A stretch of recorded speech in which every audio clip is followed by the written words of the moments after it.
Yes, good morning to all of you. Okay, so in the last lecture, which derivations, कोणतं derivation होतं शेवटच्या लेक्चरला घेतलेलं? Angle of banking. अच्छा, angle of bending of सायक्लिस्ट घेतलं होतं. म्हणजे आपले बँकिंग ऑफ रोडचे तिघं डेरिवेशन झालेले होते. बरोबर आहे. ओके, डेथ वेलचं पण केलं होतं का आपण? ओके, तर आता बघूया आपण ग्रॅमोफोन डिस्क. आता ग्रॅमोफोन डिस्कचा काय? हा NCERTचा पार्ट आहे ॲक्च्युली ग्रॅमोफोन डिस्क. म्हणजे आपल्याला याच्यावर बोर्डामध्ये पण न्यूमेरिकल्स येतात. तर आपण बघूया आपण.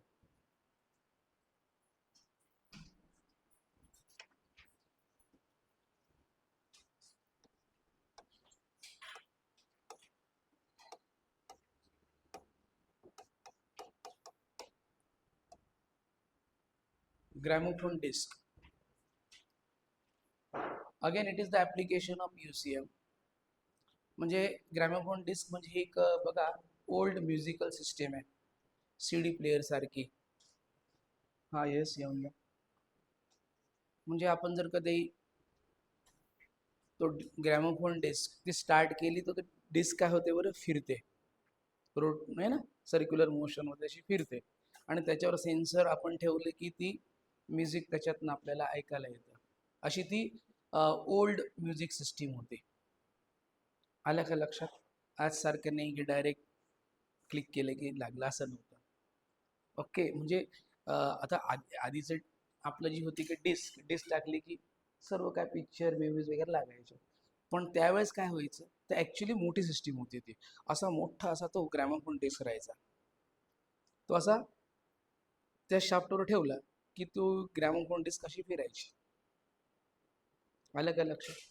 मग अशा ग्रॅमोफोन डिस्कवर जर कधी आपण कॉईन ठेवली, तर to just slip off the coin from the surface of that gramophone disc, what should be the minimum, what should be the actually linear velocity, or what should be the angular velocity? Okay, याच्या related आपल्याला formula लागणार आहेत आणि त्याच्यावर MCQs असतात. Okay, तर बघा हा ग्रॅमोफोन डिस्कचा काय. तर एक क्वेश्चन लिहा बरं.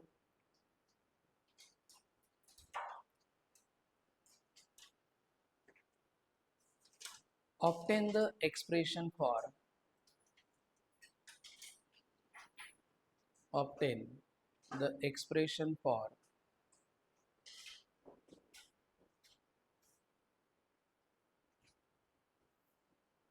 the maximum linear velocity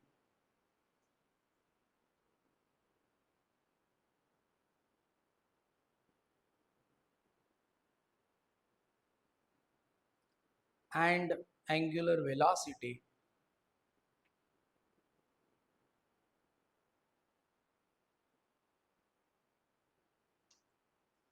for the coin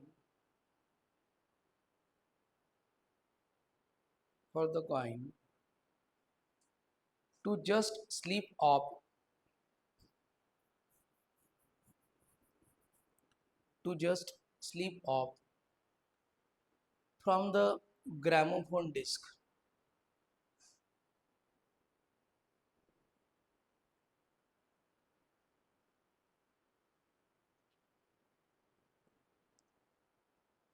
okay, किंवा असंही क्वेश्चन येऊ शकतो बरं का, रोटेटिंग टर्न टेबल असेल. रोटेटिंग टर्न टेबल ग्रॅमोफोन डिस्कच्या ऐवजी ते काय म्हणू शकतात, हा रोटेटिंग टर्न टेबल आहे.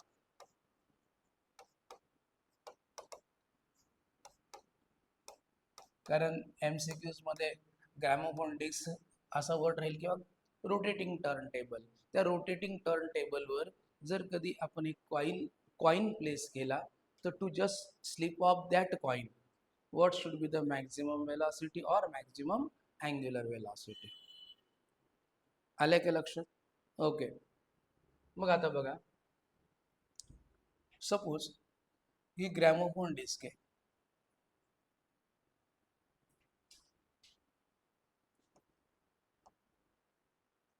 ओके, ती ग्रॅमोफोन डिस्क अशा पद्धतीने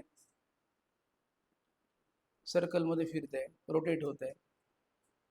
तर ह्या ठिकाणी आपण एक कॉइन ठेवली ॲट अ डिस्टन्स आर.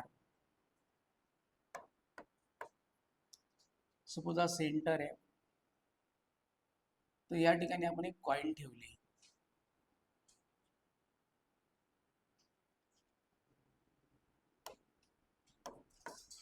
या आर इतक्या डिस्टन्सवर फ्रॉम द सेंटर. ओके. तर जेव्हा हे ग्रॅमोफोन डिस्क रोटेट होणार आहे, तर ही जी काही कॉइन आहे ही कशी फिरणार आहे माहिती आहे का? सर्क्युलर मोशन मध्ये अशी फिरणार आहे. समजले का? ओके. आता ही कॉइन जर मॅक्झिमम स्पीडच्या लिमिट क्रॉस केलं तर ही कॉइन काय होईल बरं? स्लिप होऊन जाईल. येते का लक्षात? ही कॉइन स्लिप होऊन जाईल. पण टू जस्ट स्लिप ऑफ म्हणजे स्लिप न होऊ देण्यासाठी तिचा मॅक्झिमम स्पीड किती असेल किंवा मॅक्झिमम अँग्युलर व्हेलॉसिटी किती असेल त्याचा आपल्याला फॉर्म्युला तयार करायचा आहे. समजलं का? मग पहिलं स्टेटमेंट लिहा.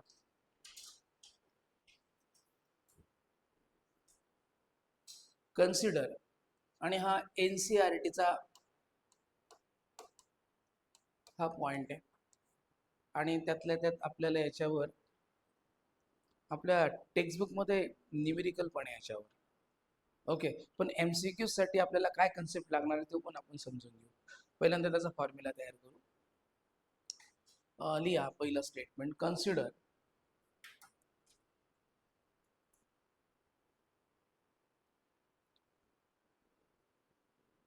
The gramophone disk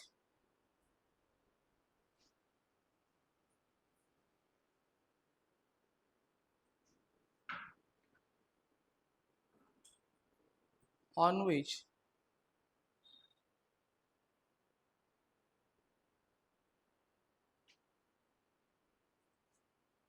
the coin of mass m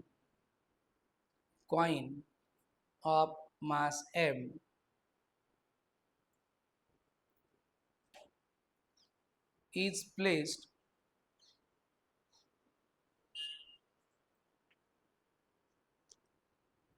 at radius r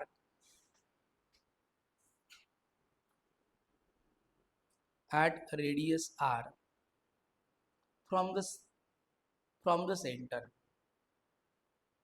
from the center.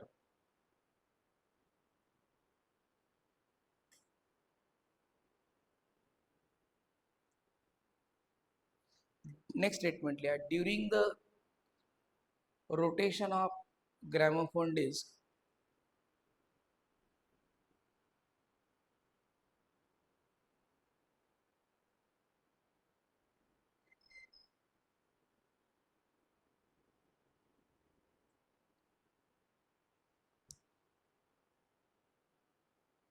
coin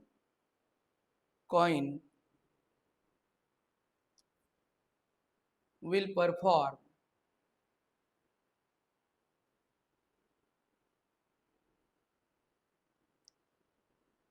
circular motion.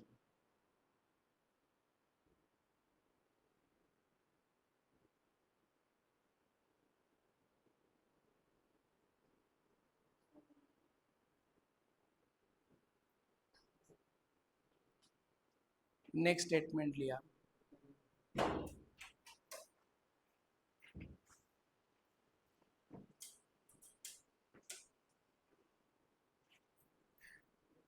To just sleep the coin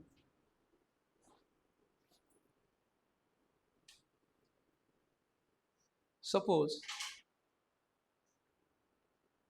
V लिया V and omega be its maximum velocity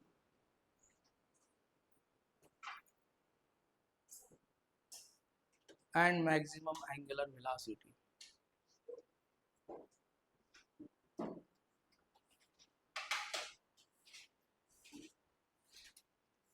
okay, समजली काय काय situation आहे. बरं, आता ह्या कॉईनवर ह्या कंडिशनला कोणते कोणते फोर्सेस ऍक्ट होतील. तर बघा, forces acts on coin, acts on coin. मग बघा, ह्या कॉइनचं वेट कुठे ऍक्ट होईल बरं? Downward, M G. बर, आणि हा सरफेस या कॉइनवर काय एक्झर्ट करेल बरं? म्हणजे नॉर्मल फोर्स. म्हणजे बघा, ह्या कॉइनवर अशा पद्धतीने अपवर्ड हा नॉर्मल फोर्स लागणार आहे. बर, आता ही जेव्हा कॉइन सर्कल मध्ये फिरेल त्यावेळेस एक फ्रिक्शनल फोर्स ऍक्ट होईल टुवर्ड द सेंटर. आलं का लक्षात? Between the coin and the surface of that gramophone disc. आणि तो frictional force toward the centre अशा पद्धतीने लागणार आहे.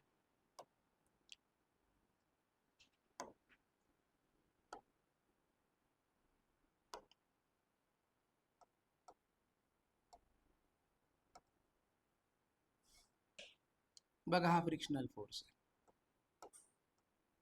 आणि ही रेडियस आहे. समजलं का?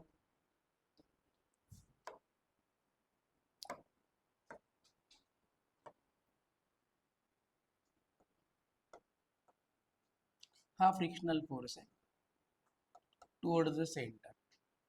ओके, मग लिहा बरं एक एक. First, W equals to M G. W equals to M G.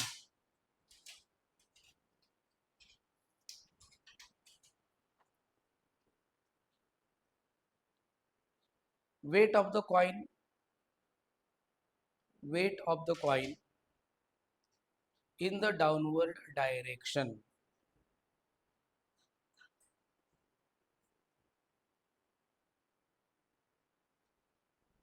Yes. Second, n लिया, normal force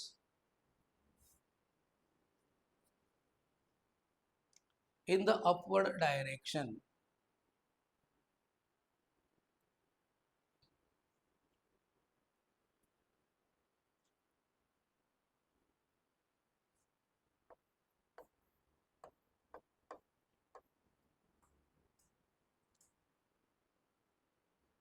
तीसरा लिया,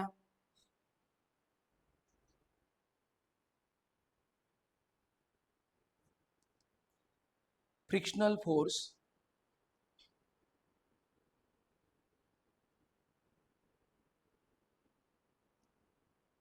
between the coin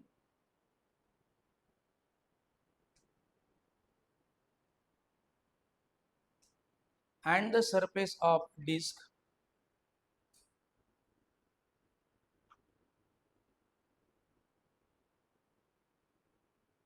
towards the center.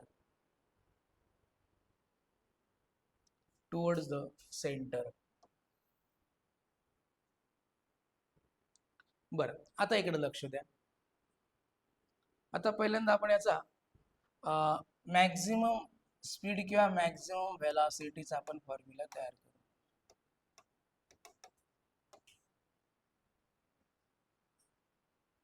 आता हे काय नॉर्मल फोर्स आहे, अपवर्ड नॉर्मल फोर्स. हा कोणाला बॅलन्स करणार आहे? Downward weight M G. बरोबर आहे का?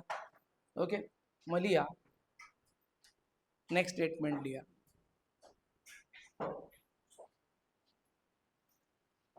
अपवर्ड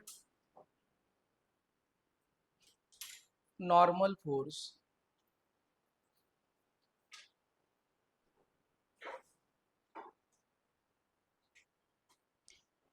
balances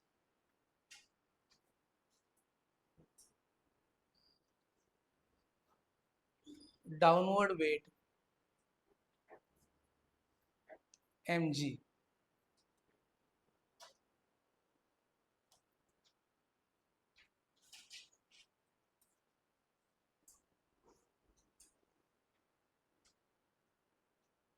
ओके, मग काय लिहू सांगा बरं. एन इक्वल्स टू एम जी.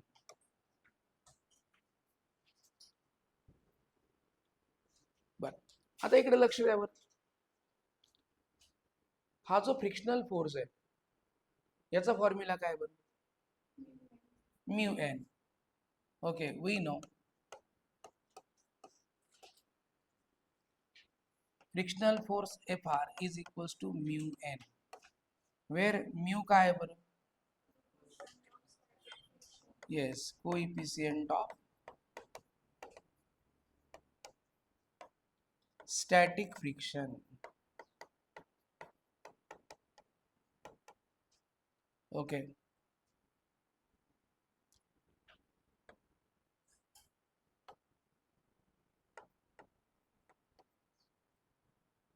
बरं आता एन ची व्हॅल्यू इथं टाकून देऊ आपण. काय टाकणार बरं. तर फ्रिक्शनल फोर्स काय आला बघा बरं. Mu M G. आलं का लक्ष. बरं, आता हा जो फ्रिक्शनल फोर्स आहे जो सेंटरकडे ऍक्ट करतोय त्याने कोणाचा रोल प्ले करायला पाहिजे. सेंट्रिपेटल फोर्सचा.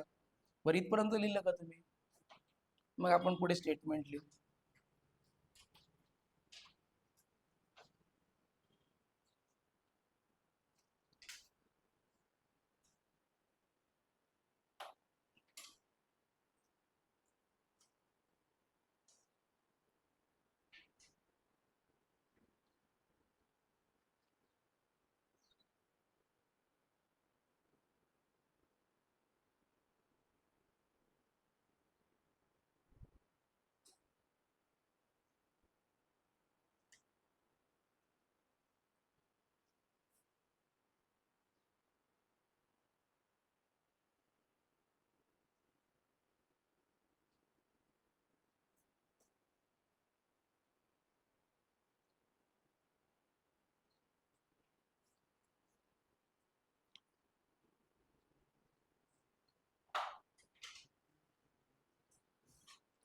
हा ओके, मग याच्यानंतर स्टेटमेंट लिहा. The frictional force the frictional force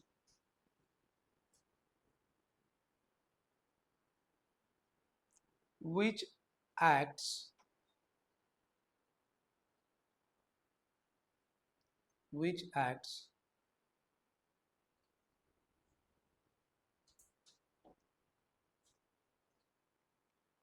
towards the center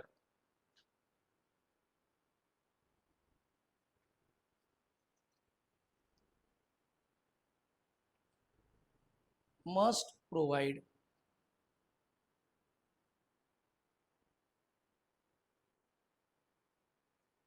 necessary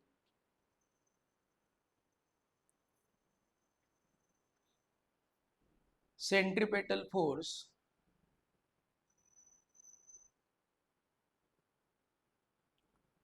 for the circular motion of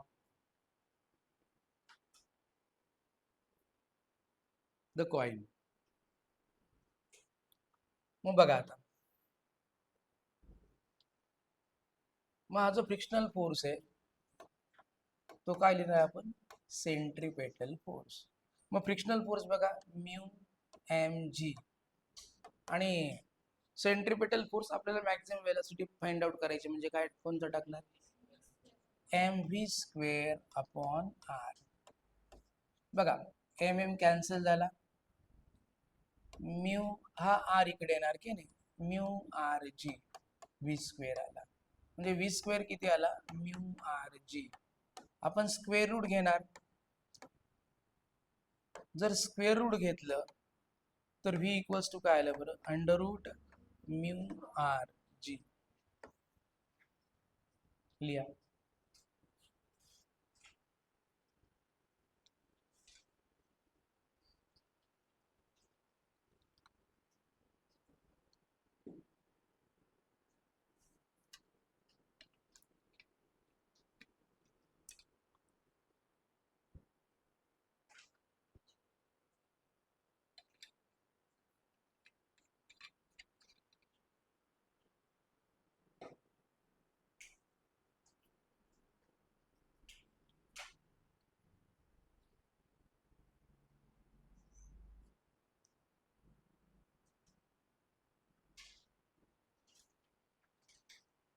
okay. बर, आता आपल्याला जर मॅक्झिमम अँग्युलर स्पीड किंवा अँग्युलर व्हेलॉसिटी त्याचा फॉर्म्युला बघायचा असेल, मॅक्झिमम अँग्युलर व्हेलॉसिटी ओमेगा. आता फक्त आपण काय करणार माहिती आहे का, हा जो frictional force equals to centripetal force equate करणार आहे, फक्त इथे सेंट्रिपेटल फोर्सच्या ऐवजी in terms of omega formula put up करणार आहे. बरोबर आहे का? मग बघा, म्हणजे स्टेप हीच आहे, frictional force is equals to काय बरं, सेंट्रिपेटल फोर्स. मग मला सांगा, फ्रिक्शनल फोर्स तर आपल्याकडे आहेच म्यू एम जी. मग centripetal force in terms of angular speed काय सांगा, एम.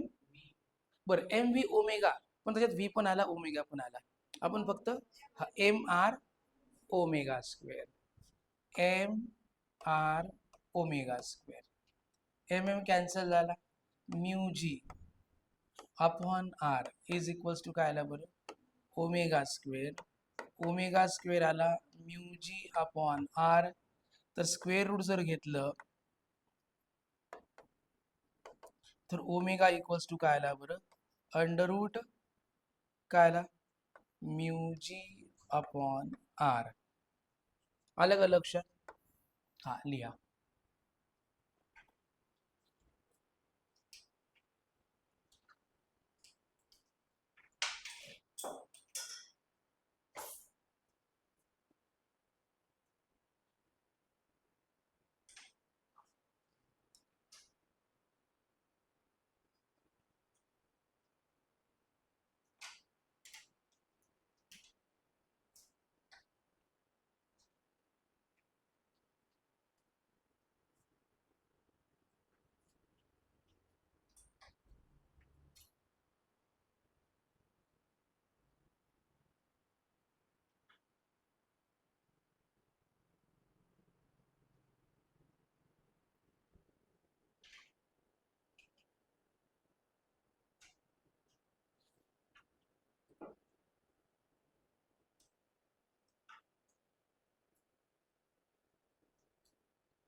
ओके.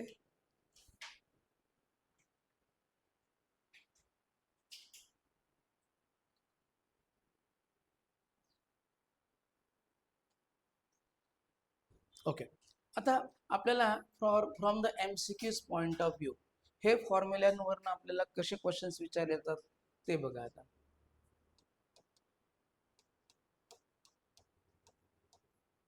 आता आपण फॉर्म्युला घेतला, V equals to under root mu R G, V equals to under root mu R G, हा पहिला फॉर्म्युला आपण घेतला. आता सपोज ते विचारतात की ही रेडियस R1 असेल, सपोज मी आता इथे ही ग्रामोफोन डिस्क परत एकदा काढतो, हा सेंटर आहे. सपोज कॉइन पहिल्यांदा इथं ठेवली, तिचा रेडियस जर R1 असेल, तिची लिनियर व्हेलॉसिटी सपोज V1 असेल. ओके, कॉइन जर ऍट रेडियस ऑफ R2 ठेवली तर तिची linear velocity will be what, असा प्रश्न विचारला जातो. समजतंय का? मग त्या केसमध्ये म्यू आणि जी काय बरं, कॉन्स्टंट आहे. बघा, म्यू जी हे दोघही कॉन्स्टंट आहे, म्हणजे v directly proportional to root r आहे, v directly proportional to root r आहे. मग ह्या फॉर्म्युल्यावरनं आपण कोणता फॉर्म्युला बनवतो, त्यांनी जर V2 विचारला तर V2 upon V1 is equals to under root R2 upon R1. याच्यामध्ये 1 2 3 नोन असतील, V2 काढावं लागेल. समजलं? हा पहिला फॉर्म्युला. है ना. हा आपल्याला ह्या फॉर्म्युल्यावरनं आपल्याला MCQ सॉल्व्ह करावे लागतात. दुसरा formula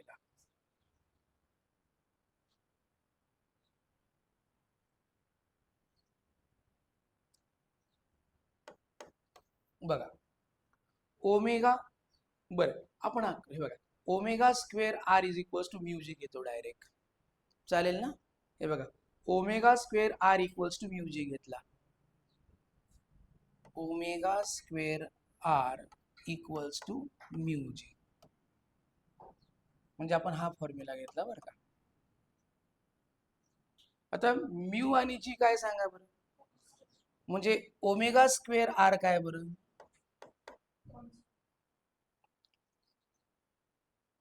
omega square R constant. बरं, बघा, omega square R constant. Yes.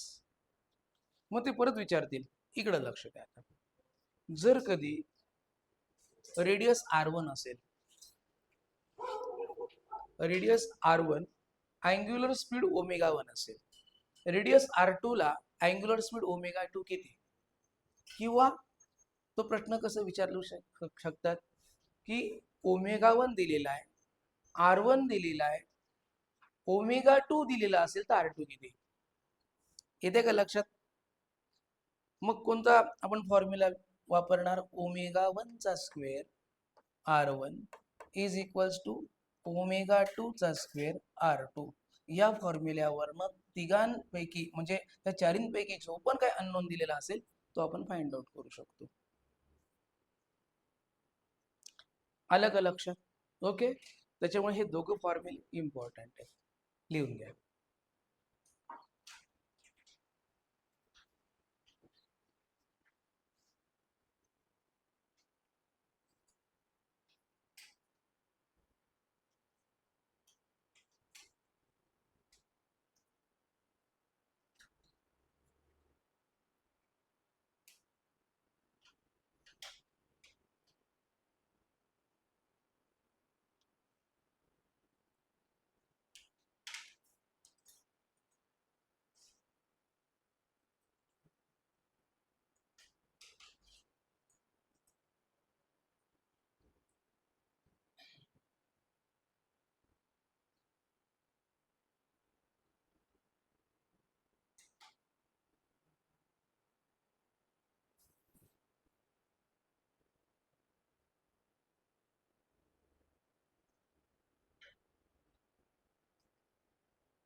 आणि ओमेगाचा फॉर्म्युला माहिती आहे का तुम्हाला in terms of frequency,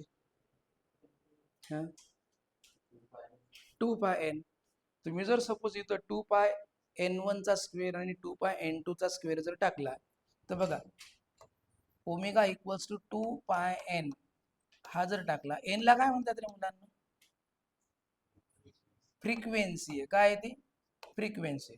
suppose त्यांनी फ्रिक्वेन्सीच्या टर्म मध्ये विचारलं तर काय येणार हा formula, n1 square R1 is equals to n2 square R2. Yes, लिहून घ्या.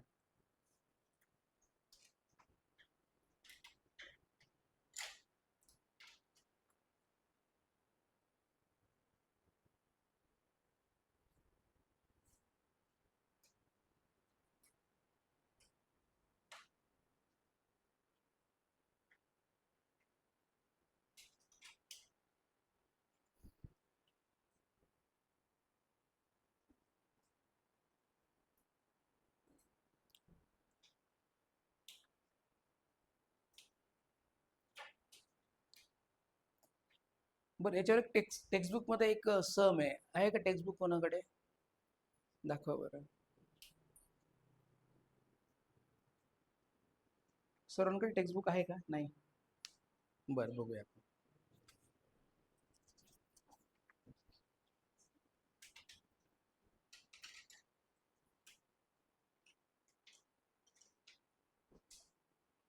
ओके, लिहा बरं हा सम.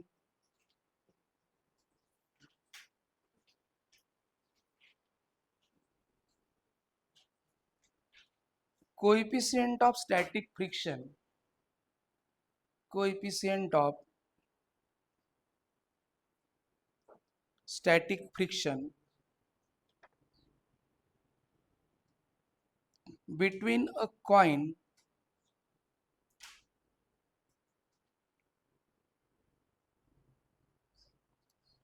and a gramophone disc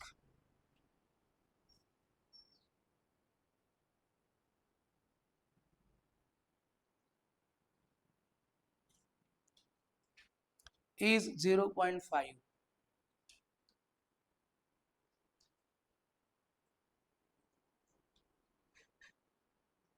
Radius of the disc is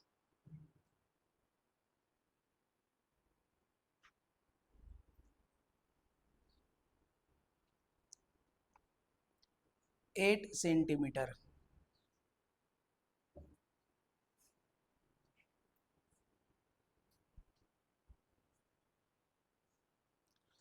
Initially,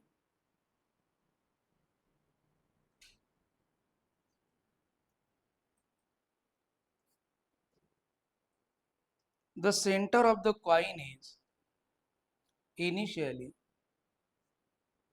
center of the coin is 2 centimeter away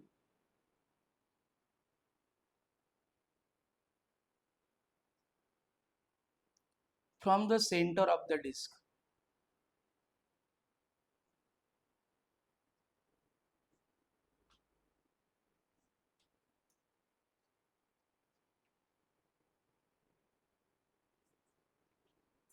At what minimum frequency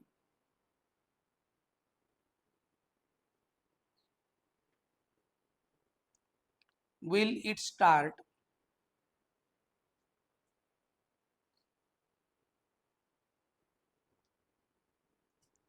slipping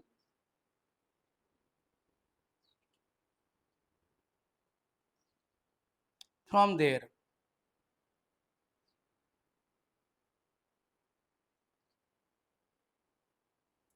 Question mark.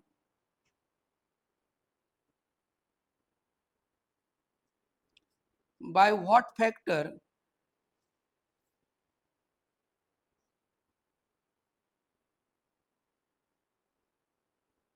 will the answer change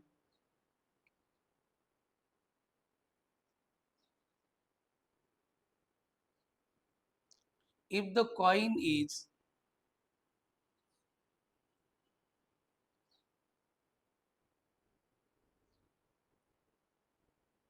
almost at the rim?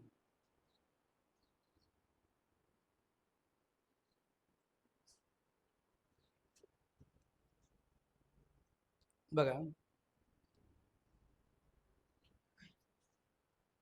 आता एक gramophone disk आहे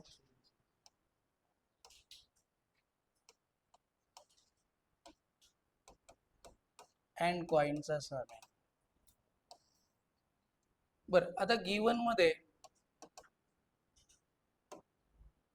आपल्याला काय काय दिलेलं आहे? पहिल्यांदा mu दिलेला आहे, त्या डिस्क आणि कॉइन मधला म्यू दिलेला आहे 0.5. अजून काय दिलेलं आहे? रेडियस. रेडियस कोणाची दिलेली आहे? डिस्कची.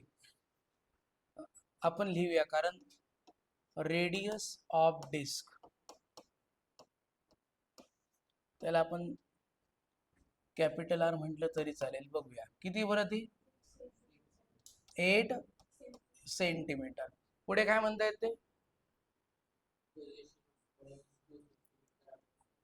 हा, म्हणजे initially 0.2 centimetre away from the centre of disc आहे. तर बघा, तर कॉइन किती रेडियसला ठेवलेली बरी इनिशियली? 2 सेंटीमीटर. आले का लक्षात? Away from the centre of the disk.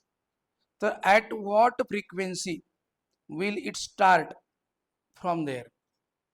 Minimum frequency विचारलेली आहे, म्हणजे आपण चला याला N1च म्हणूया. ठीक आहे, N1 विचारलेलं आहे. ही केस 1 झाली. बरं, केस 1 आपण पहिल्यांदा सॉल्व्ह करूया. काय बरं आपल्याकडे फॉर्म्युला? आपण आत्ताच हे बघा, म्यू आहे, आर आहे, फ्रिक्वेन्सी विचारलेली आहे. कोणता फॉर्म्युला आपण वापरणार बघा.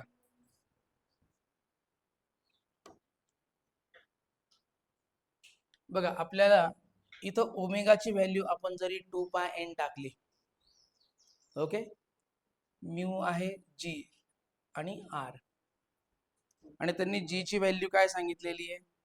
पाय स्क्वेअर दिलेली. बघा, त्यांनी ब्रॅकेटमध्ये जी ची व्हॅल्यू पाय स्क्वेअर म्हटलेली आहे. ठीक आहे, आपण बघूया. आला का लक्षात हा formula? Omega is equals to under root mu G upon R. येईल का सॉल्व्ह करता?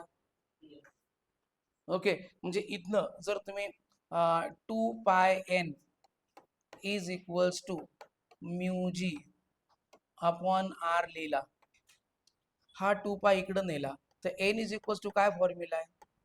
1/2π म्यू जी अपॉन काय बरं? आर. हा तुम्हाला फॉर्म्युला वापरायचा आहे, है ना? समजतंय का?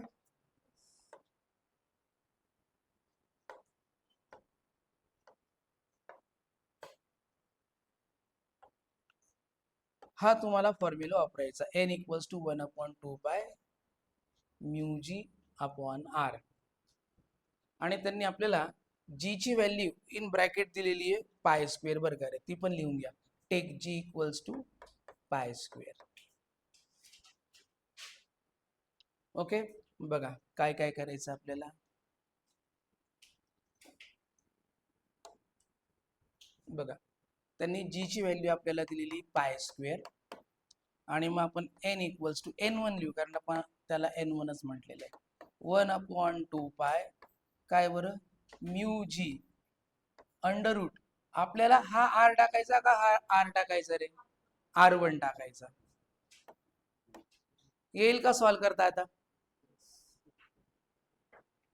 येईल सॉल्व्ह करता. जी ची व्हॅल्यू पाय स्क्वेअर टाकली तर तो पाय बाहेर येऊन जाईल, पाय पाय कॅन्सल होऊन जाईल, बरोबर आहे? ओके, करतात सॉल्व्ह? करा. 0.25 चा स्क्वेअर रूट 0.5, बरोबर आहे. 0.5 आलं का आन्सर?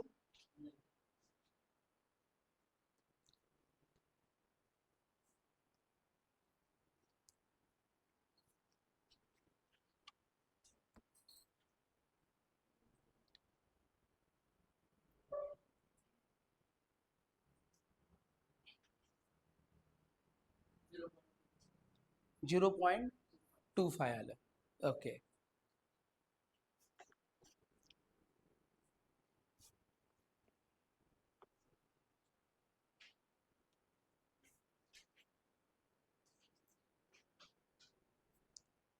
बर, मला एक सांग, तू R1 2 सेंटीमीटर दिलेले आहे ना, त्याला केलं का?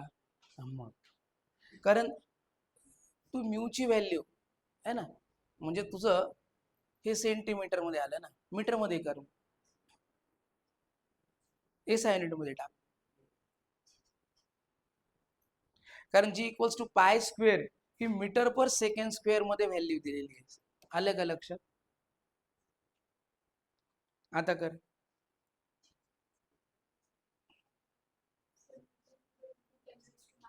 हा, इंटू 10⁻⁻² करावं लागेल. आले कोणाला आन्सर? येस, आले आन्सर?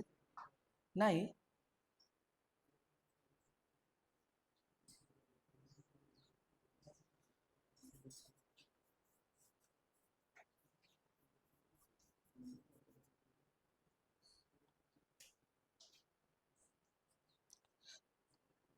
आणि प्रत्येकाने ट्राय करा, चुकलं तर चुकू द्या.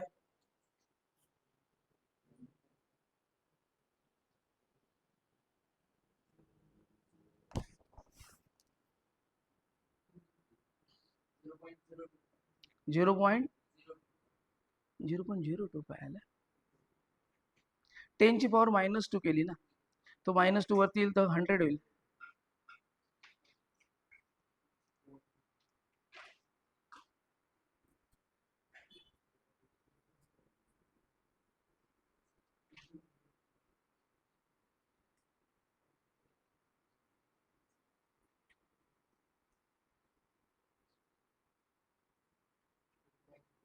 टू 2.5. Very good.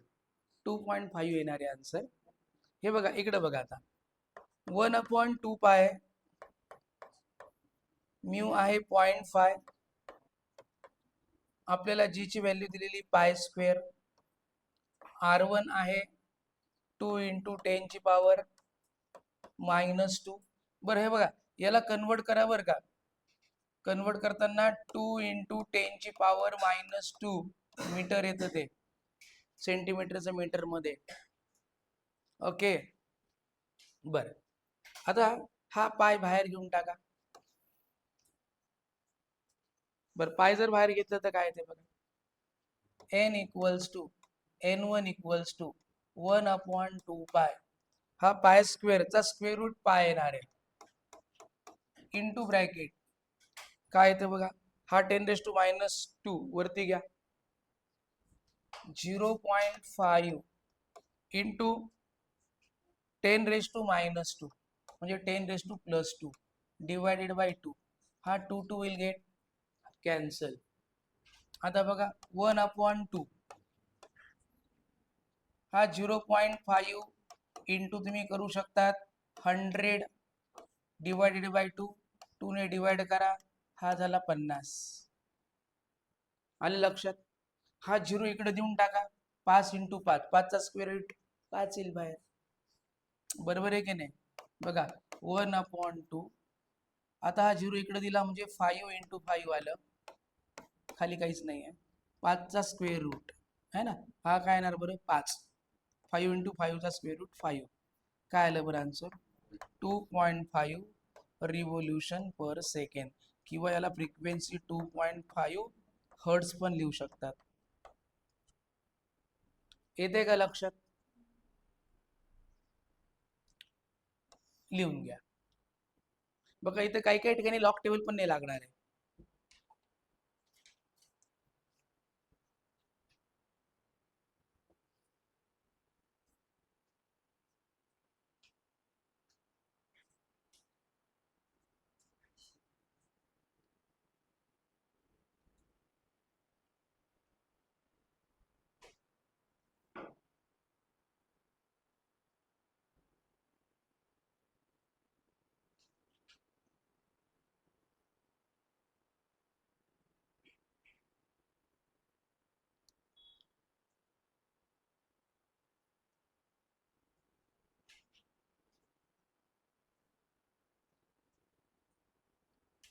ओके, बर. त्यांनी पुढचा प्रश्न काय विचारलेला आहे,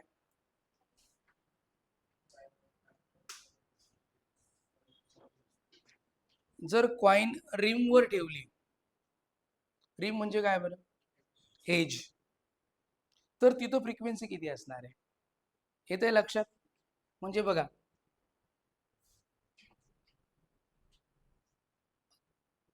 ही अशी डिस्क आहे.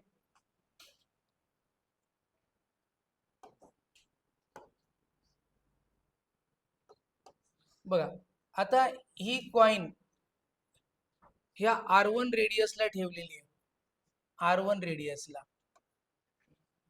इथं ही कॉइन ठेवली होती. तर या ठिकाणची फ्रिक्वेन्सी किती होती रे, आत्ताच काढली आपण. किती बरं ती 2.5 हर्ट्ज. तर ही कॉइन इथं रिम वर ठेवली म्हणजे रेडियस काय रे, कॅपिटल R. तर त्यांनी विचारलेलं आहे n2 किती, समजतंय का. मग आता आपण एक फॉर्म्युला होता बघा, R⍵² किंवा RN² कॉन्स्टंट आहे ना. R एन स्क्वेअर काय बरं कॉन्स्टंट आहे. आत्ताच आपण फॉर्म्युला बघितला ना रे हा, म्हणजे R omega square constant N 2 टाकली म्हणजे आर एन स्क्वेअर कॉन्स्टंट. म्हणजे काय लिहिणार बघा बरं, R1 N1 square R2 N2 square. फक्त आपल्याला काय करायचं, R2 च्या जागेवर काय टाकायचंय, R टाकायचं आहे. येते का लक्षात? मग R1 N1 square R2 N2 square आणि आपल्याला N2 काढायचा आहे. बाकी सर्व इकडे घेऊन टाकू. म्हणजे N2 चा square is equals to R1 N1 चा स्क्वेअर अपॉन R. मग R1 किती आपल्याकडे बघा बरं. आता इकडे लक्ष द्या बघा, सर्वांनी इकडे लक्ष द्या.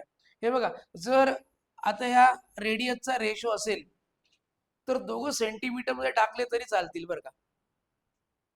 हे बघा, हा R12 सेंटीमीटर दिलेला, R8 सेंटीमीटर. रेशो असेल तर कन्वर्जन करायची गरज नाही, कारण कन्वर्ट करून ते पॉवर काय होतात बरं, कॅन्सल होतात. मग डायरेक्ट इथे काय लिहू बरं, R1 ची व्हॅल्यू काय टाकूया, स्मॉल 2 है ना, 2 इंटू N1 स्क्वेअर, त्याची व्हॅल्यू पण टाकता येईल आपल्याला. आणि R किती बघा बरं, 8. बरं, मग 2 ने डिवाइड केलं, 2 4 जा 8. स्क्वेअर रूट घेऊन टाकू चला बरं. स्क्वेअर रूट जर घेतलं तर N2 इक्वल्स टू काय आलं सांगा रे, N1 बाय 2, N1 बाय 2. हे आन्सर आपल्या बुक मध्ये दिलेलं आहे. पण आपल्याला जर पुढे जायचं असेल, N1 ची व्हॅल्यू किती काढलेली आपण, 2.5 डिवायडेड बाय काय बरं 2, म्हणजे किती आलं, 1.25 हर्ट्स. समजलं का? ओके, अशा पद्धतीने हे आन्सर आहे. हा लिहून घ्या, हे घ्या.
येस, बरं. आता आपण एक पुढचा कन्सेप्ट बघूया, कोनिकल पेंड्युलम. आता कोनिकल पेंड्युलम काय असतं समजून घ्या.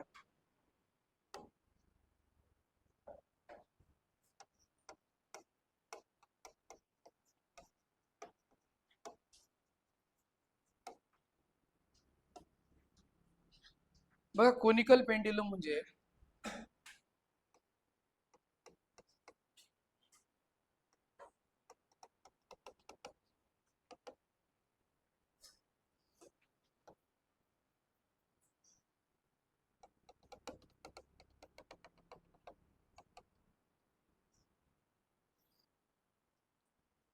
बघा ही स्ट्रिंग आहे,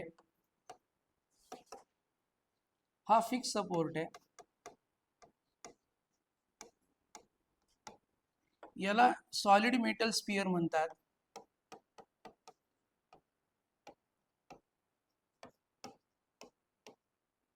आणि इन शॉर्ट याला बॉब म्हणतात.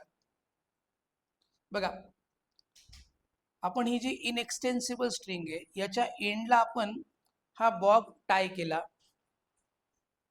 ह्या स्ट्रिंगला आपण थोडंसं डिस्प्लेसमेंट दिलं विथ व्हर्टिकल आणि याला असं हॉरिझॉन्टल सर्कलमध्ये फिरवलं. आलं का लक्षात? तर ही जी स्ट्रिंग आहे कोन सारखा शेप ट्रेस करते, समजते? कोन सारखा शेप म्हणजे स्ट्रिंग आहे, याला बॉब बांधलेला आहे, तर अशी फिरते ती. तर ही स्ट्रिंग कोनचा शेप ट्रेस करते, म्हणून ह्या अरेंजमेंटला काय म्हटलं? Conical pendulum. समजलं का? बघा, when bob is suspended from this fixed support by this inextensible string displaced through small angle with vertical and made to perform horizontal circular motion with a constant speed, then this string traces cone like shape, hence it is called as conical pendulum. समजतंय का काय conical pendulum? Okay, म्हणजे हा fix support आहे, इथनं ही string अशी बांधली, याला इथनं सोडली, याच्या एंडला काय बांधला बरं? हा बॉब बांधला. ओके, आणि याला थोडासा असा व्हर्टिकलशी अँगल बनवला. ओके, आणि याला असं सर्कलमध्ये विथ कॉन्स्टंट स्पीड किंवा UCM मध्ये फिरवलं.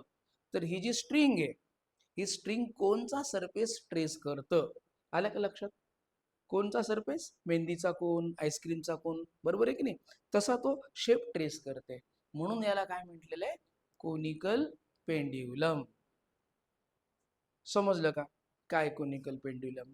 मग लिहा बरं पहिल्यांदा कोनिकल पेंड्युलम.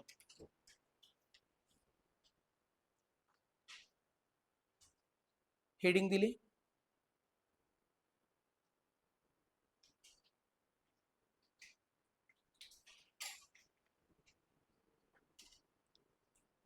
लिहा, when solid metal sphere, when solid metal sphere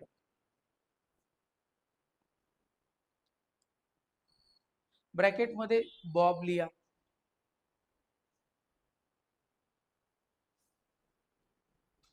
suspended from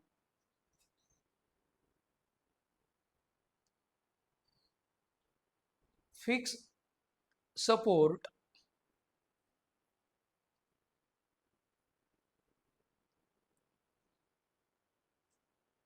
by inextensible string, by inextensible string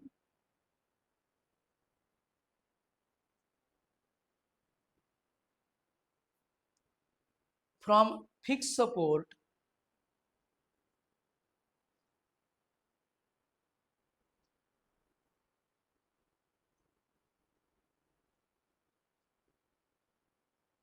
and displace it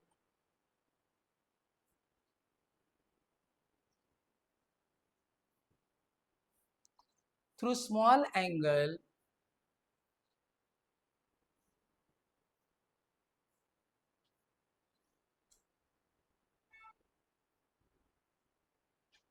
with vertical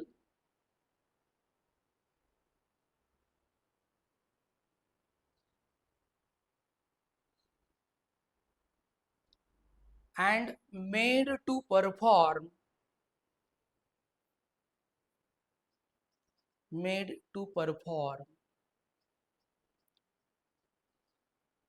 horizontal circular motion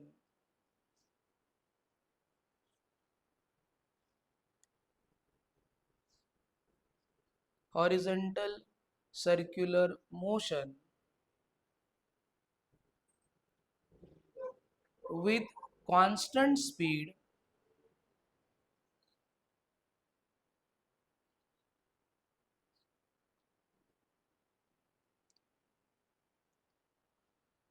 then string traces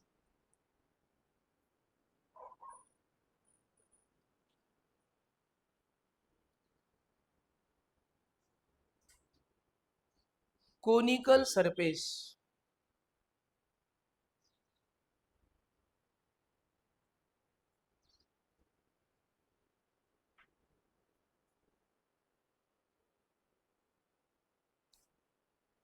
Hence it is known as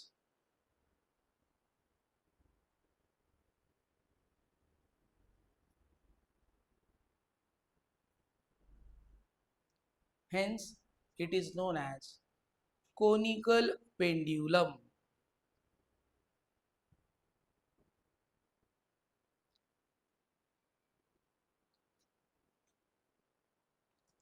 बरं समजलं का conical pendulum काय आहे? मग या conical पेंड्युलमचं आपल्याला एक derivation आहे. या कोनिकल पेंड्युलमचा पिरियड किती असतो, पिरियड ऑफ रिव्होल्यूशन किती असतं, याचा फॉर्म्युला तयार करायचा आपल्याला. बरं, पिरियड ऑफ रिव्होल्यूशन म्हणजे काय बरं? Time taken by the bob to complete one revolution, याला म्हणतात पिरियड ऑफ कोनिकल पेंड्युलम. आलं का लक्षात? पिरियड ऑफ कोनिकल पेंडुलम म्हणजे काय? या बॉबला एक रिव्होल्यूशन पूर्ण करायला जो वेळ लागतो त्याला काय म्हणतात? Period of conical pendulum. आलं का लक्षात? मग हेडिंग द्या बरं परत, पिरियड ऑफ कोनिकल पेंड्युलम.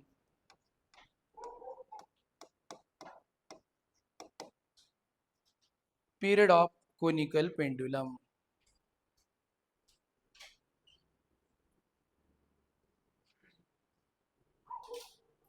आणि पिरियड ऑफ कोनिकल पेंड्युलम कोणत्या लेटरने आपण डिनोट करणार आहोत? Capital T.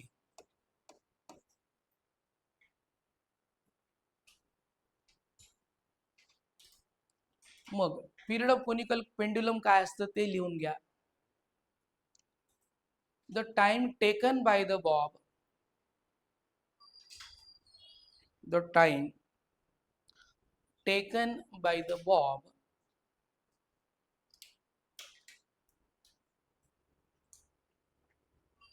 to complete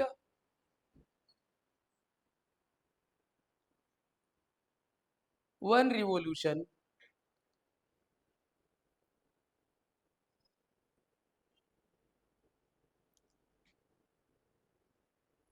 is called as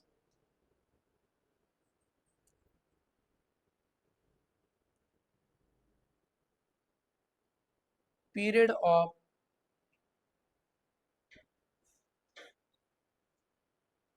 conical pendulum.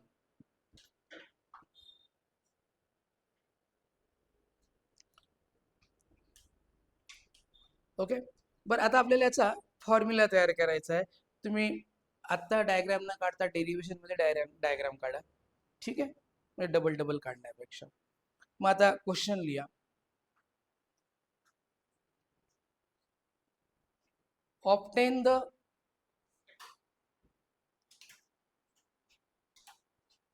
expression for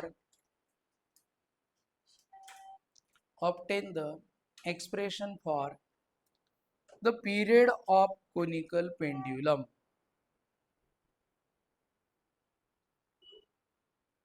Period of conical pendulum. Okay, बरं आता आपण एक स्टेटमेंट लिहू. पहिल्यांदा लिहा. Consider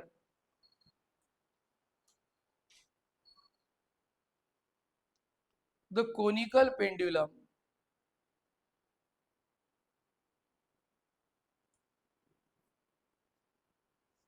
performing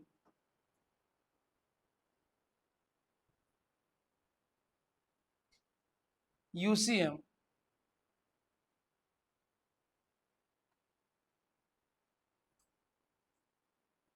with constant angular speed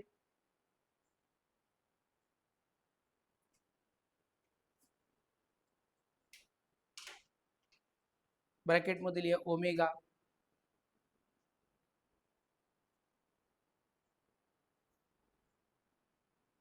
as shown in the diagram.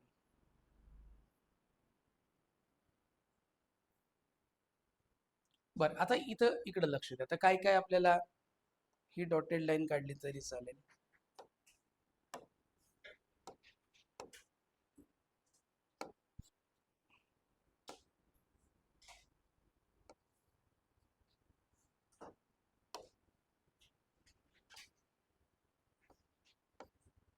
बरं बघा आता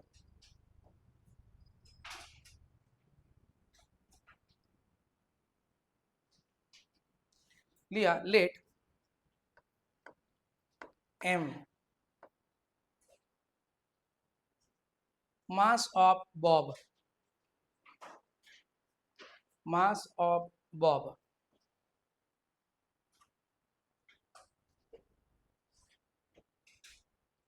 ही L लिहा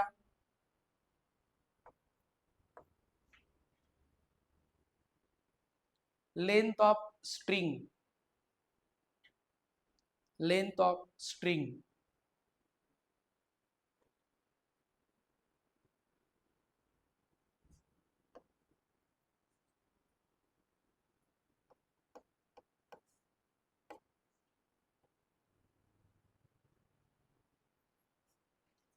small r लिया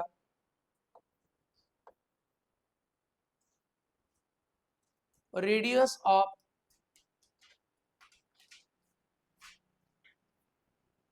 horizontal circular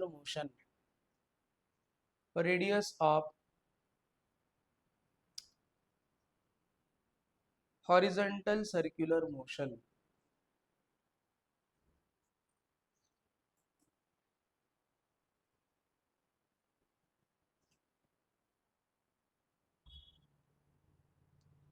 त्यानंतर थीटा लिया theta angle made by the string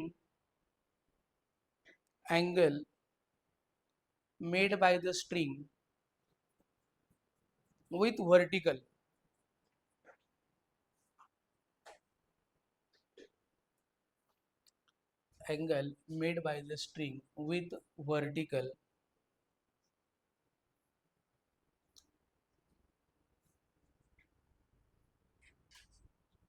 आणि H लिया height of conical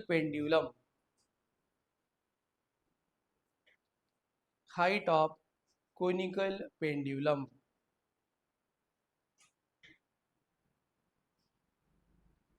ओके. बरं आता सर्वांनी इकडे लक्ष द्या. बघा हा सेंटर आहे आणि ही कोणती तरी एक पोझिशन पी आहे.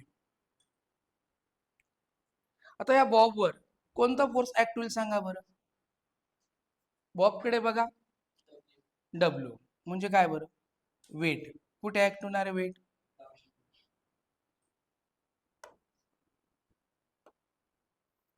बघा W equals to mg downward डायरेक्शनला ऍक्ट होणार आहे. अजून काय बरं अजून दुसरा फोर्स कोणता ऍक्ट होतोय नॉर्मल फोर्स. आता हे बघ नॉर्मल फोर्स केव्हा ऍक्ट होतो जर एखादा ऑब्जेक्टला सरफेसचा कॉन्टॅक्ट होत असेल तरच सरफेस त्याच्यावर काय देणार आहे बरं नॉर्मल फोर्स. आता हँग आहे येते का लक्षात. हँग असल्या कारणाने त्याच्यावर नॉर्मल फोर्स ऍक्ट होणार नाही. पण त्याला स्ट्रिंगने काय केलेलं आहे बरं खेचलेलं आहे बरोबर आहे ना. म्हणजे अलॉंग द स्ट्रिंग काय असेल बरं टेन्शन. येते का लक्षात. म्हणजे अलॉंग द स्ट्रिंग हे असणार आहे टेन्शन. त्याला आपण टी डॅश म्हणूया कारण आपण पिरियडला काय म्हणणार आहे टी म्हणून याला काय म्हणूया टी डॅश. ओके असे दोन फोर्सेस ऍक्ट होत आहेत. ओके लिहा forces on the Bob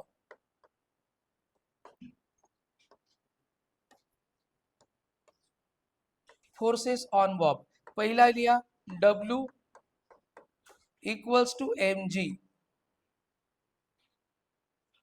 W equals to mg. काय लिहिणार बरं? हा, weight of the bob in downward direction लिहा.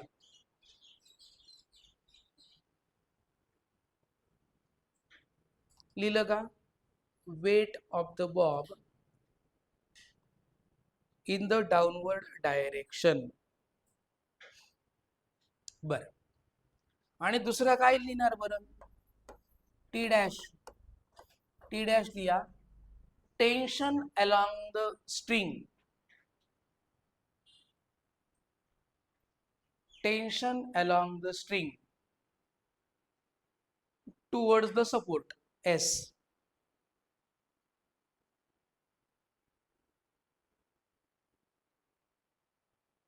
Towards the support S.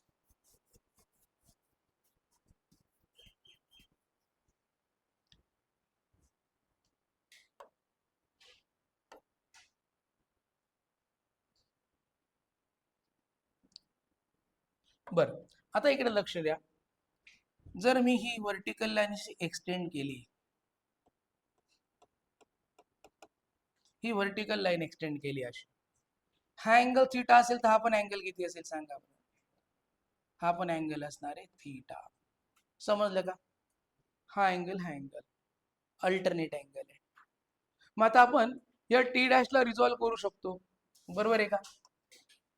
है ना? Resolve T dash. Resolve T dash. आता मला इकडे सांगा, सर्वांनी इकडे लक्ष द्या. आता हा वर्टिकल कंपोनंट काय येणार सांगा बरं? हा, पण काय लिहिणार पूर्ण सांगा? हा वर्टिकल कंपोनंट येणार आहे टी डॅश कॉस थीटा. कारण अँगलला लागून नेहमी कोणता कंपोनंट लिहायचा आपल्याला? कॉसच लिहायचा. मग हा दुसरा कंपोनंट हॉरिझॉन्टल काय येणार सांगा बरं? T dash sine theta. समजलं का? लिहा मग. First t dash cos theta.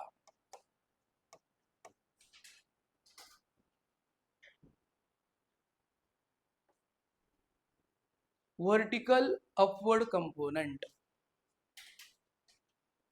Vertical upward component.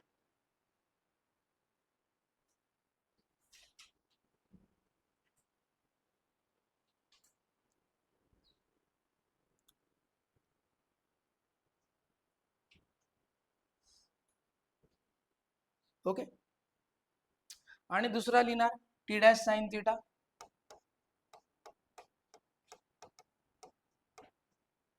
T dash sine theta काय बरं? Horizontal component towards the centre. लिहा.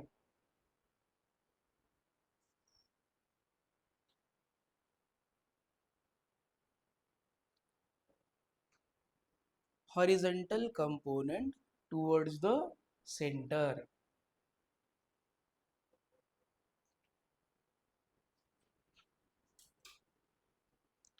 बर, आता बघा, मला सांगा बरं अपवर्ड फोर्स कोणता इथं आणि डाऊनवर्ड mg. पहिलं इक्वेशन काय मिळेल आपल्याला? आलं का लक्षात? मग स्टेटमेंट लिहा. द अपवर्ड फोर्स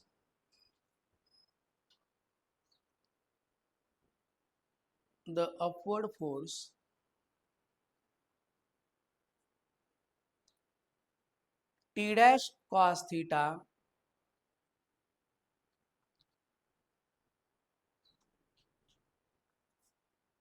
balances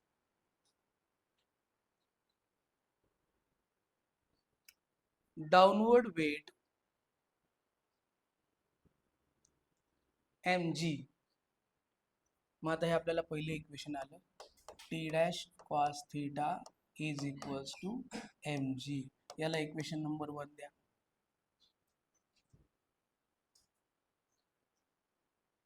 बरं, आता सेंटरकडे एक रियल फोर्स ऍक्ट होतोय. कोणता आहे बरं तो? त्यांनी काय करायला पाहिजे? बरोबर आहे का? मग लिहा. The force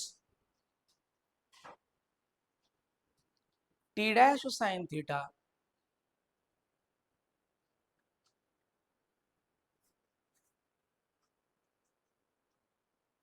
which act toward the center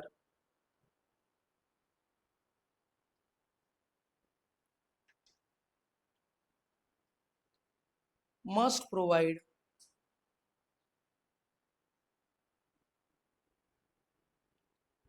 necessary centripetal force, must provide necessary centripetal force for the circular motion of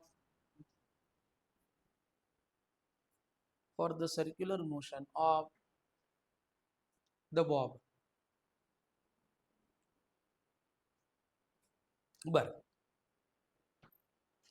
मग आपण दुसरं इक्वेशन लिहिणार आहेत ना.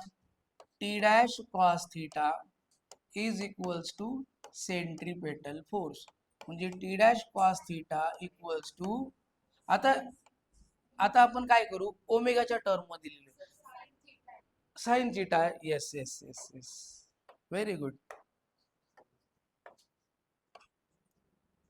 नाही तर फार माझी काय करतात मुलं, सर तिथं साईन होता शेवटी बरं का. हा, तुम्ही हुशार आहेत. बरं, T dash sine theta, T dash sine theta. बरं, इथं आपण M V square upon R टाकला तर व्ही मिळेल, आणि एम आर ओमेगा स्क्वेअर टाकला तर ओमेगा मिळेल. दोघे मिळतील बरं का आपल्याला. ओके, पण आपण ओमेगा घेऊया यावेळेस. काय फॉर्म्युला लिहू? M R omega square, equation number 2. Equate करू आपण, की डिवाइड करायचं सांगा बरं. डिवाइड करायचं. Divide equation 2/1. बघा, T dash sine theta divided by T dash cos theta is equals to M R omega square upon M G. बघा, दोघं बाजूंचा टी डॅश काय झाला, sine theta upon cos theta tan theta. M M काय झाला, R omega square upon G. मग जी इकडं आला, आर डिनॉमिनेटरला गेला, काय लिहिणार बरं, जी टॅन थीटा अपॉन काय, आर इक्वल्स टू काय, ओमेगा स्क्वेअर. मग आपण LHS RHS इंटरचेंज करूया. बघा काय ते, omega square is equals to G tan theta upon R. काय करणार सांगा बरं, हा, taking square route.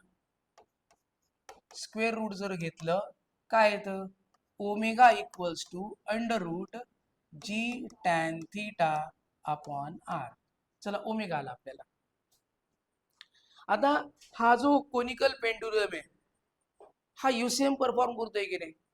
Conical pendulum is in UCM. मग UCM मध्ये पिरियडचा फॉर्म्युला काय बरं, in terms of omega, 2 pi upon omega. आलं का लक्षात? ओके, म्हणजे since conical pendulum is in UCM, hence its period t equals to 2 pi upon omega. लिहा. इथपर्यंत लिहिलं का पहिल्यांदा? इथपर्यंत लिहून घ्या.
हा yes.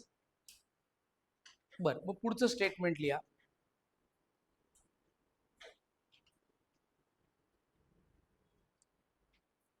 We know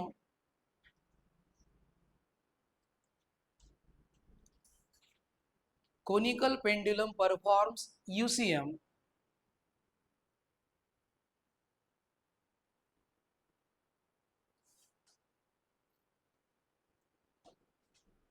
we know conical pendulum perform UCM, hence its period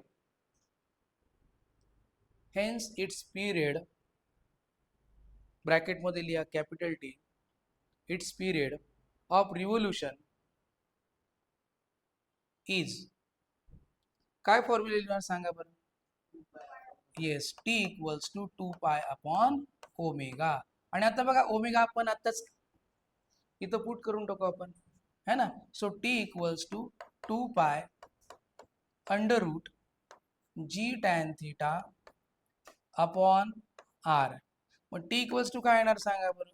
2 pi under root R upon G tan theta. हा पहिला फॉर्म्युला आला.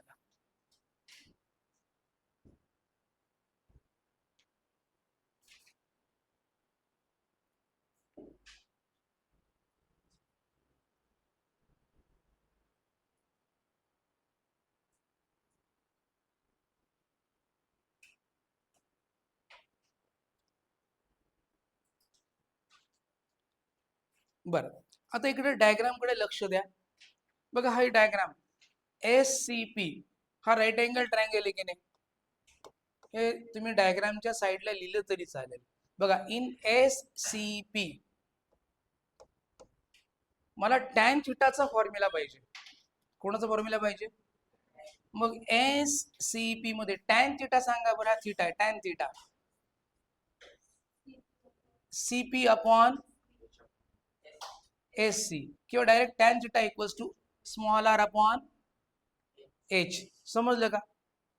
हे बघा tan theta opposite side upon adjacent side. मग टॅन थिटा रेडियस r आहे आणि height of conical pendulum काय घेतलेली आपण h. लिहू का टॅन थिटा इक्वल्स टू, बघा tan theta equals to r upon h. समजलं का. आपण इथं सबस्टिट्यूट करून देऊ. बघा put tan theta equals to r upon h. मग काय येते बघा बरं. T equals to 2 pi under root R upon G into काय टाकायचं टॅन थिटाची व्हॅल्यू आपल्याला R अपॉन H. आता R काय होईल सांगा बरं. हा H वरती जाईल. मग T equals to 2 pi under root काय फॉर्म्युला आला H अपॉन G. बघा आपल्याला दुसरा फॉर्मॅट आला पिरियडचा. ओके, लिहून घ्या.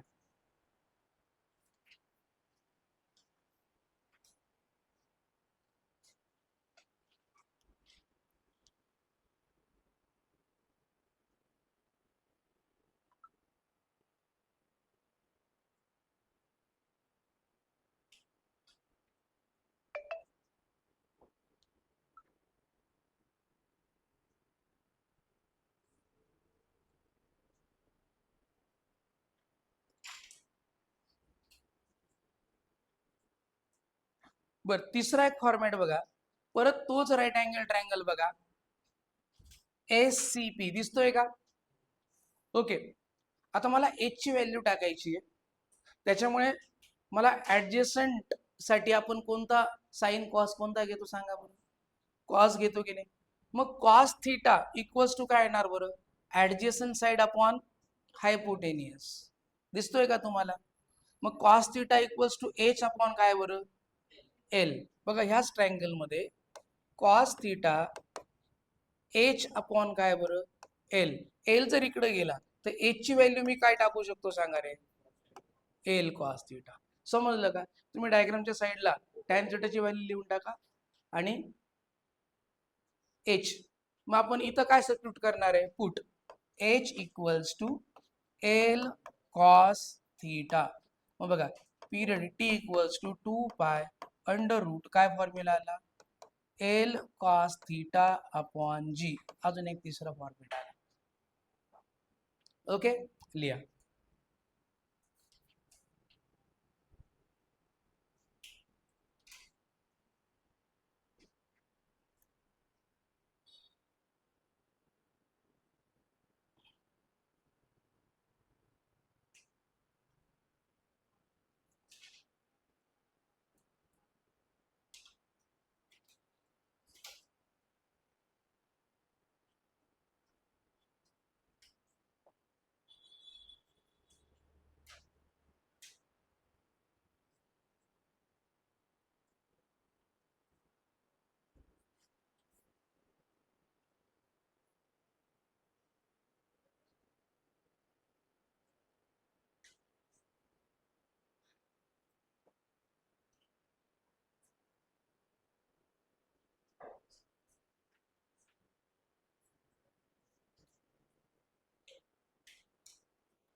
ओके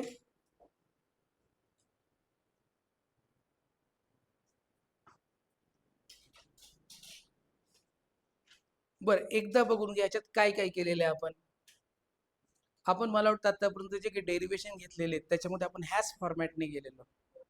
अलग लक्ष, upward is equals to downward आणि सेंटरकडे लागणारा force is equals to centripetal force. आलं का लक्षात? ओके तेवढंच केलेलं आहे आपण. म्हणजे इथनं T dash cos theta M G पहिलं इक्वेशन आलं, दुसरं T dash sine theta equals to M R omega square. Divide केलं आपण पहिल्यांदा याच्यातनं ओमेगा आणला. आणि हा ते कोनिकल पेंड्युलमचं जर आपल्याला लिनियर वेलॉसिटी विचारतील तर काय करावं लागेल रे मुलांना? जर त्यांनी विचारलंच की linear velocity of conical pendulum काय, एम आर ओमेगा स्क्वेअरच्या ठिकाणी काय टाकणार, M V square upon R. दोघांना इक्वेट करा, व्हीचा फॉर्म्युला तयार करा. आल्या का लक्षात? किंवा तुम्ही ओमेगा काढल्यानंतर ओमेगाच्या ठिकाणी V upon V equals to R omega आहे की नाही, ओमेगाची व्हॅल्यू व्ही अपॉन आर पण टाकू शकतात. असं तयारी है ना, दोघं पद्धतीने. समजलं का? कारण V equals to R omega आपण फॉर्म्युला माहिती आहे ना आपल्याला. ओमेगा इथे काय टाकणार, व्ही बाय आर. ओके अशा पद्धतीने मग तुम्हाला मिळू शकेल. आणि याच्याने तुम्हाला काय फॉर्म्युला मिळणार आहे बरं, हे बघा tan theta M V square upon R. हा आपण केलेला होता म्हणून तसा तयार केला नाही. ऍक्च्युली इथं काय आलं असतं माहिती का, V under root R G tan theta आलं असतं. काय आलं असतं, कारण बघा आपण बँकिंग ऑफ रोडचं डेरिव्हेशन घेतलं ना मुलांना, आठवतं का? इथं एन होता बघा, एन एन कॅन्सल केला होता. टॅन थिटा काय आला होता माहिती का, V square upon R G आला होता. म्हणजे इथं सुद्धा कोनिकल पेंड्युलमच्या लिनियर वेलॉसिटीचा पण फॉर्म्युला काय येणार आहे, V equals to under root R G tan theta येणार आहे. आपण एकदा केलेले म्हणून आपण काय टाकला यावेळेस, ओमेगा टाकला.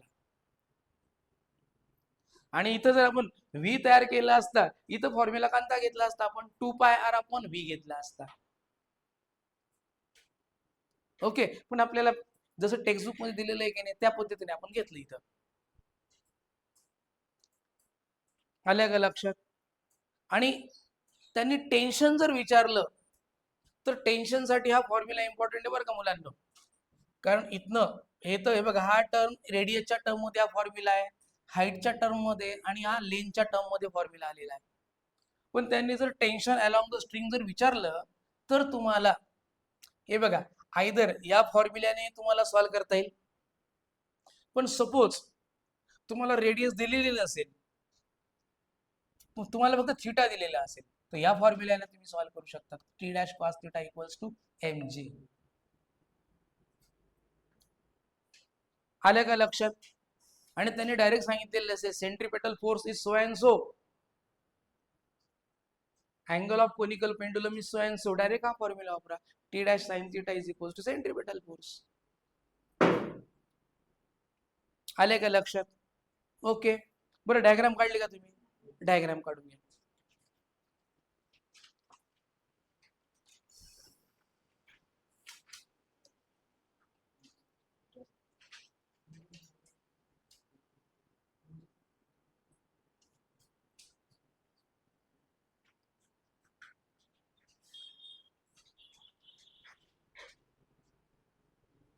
बरं, इथपर्यंत जे आपण बघितलं त्याच्यात काही डाऊट आहे तुम्हाला?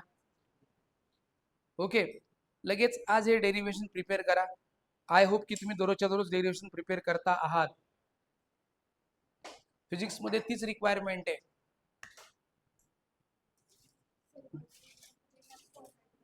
हा, बोर्ड एक्झाम मध्ये ह्याच फॉर्मॅट मध्ये लिहायचं.